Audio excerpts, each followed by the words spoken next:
Прошло 7 месяцев, приехал Артур. 7 месяцев – это примерно половинный результат от того, что было. Что было, я покажу чуть позже. Да?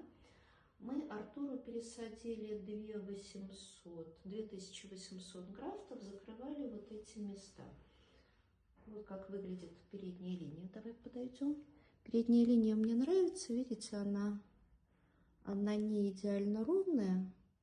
И из-за этого получается, что она выглядит естественно, да, Артур? Да. Довольны вы передней линией?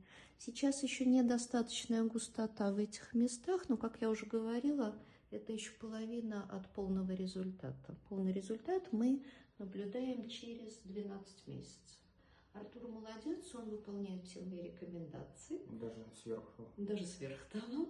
Вот, поэтому, когда пройдет полный год, Артур ко мне приедет, и мы запишем еще одно видео, чтобы похвастаться. Шикарные шевелюры, да, Артур? Договорились.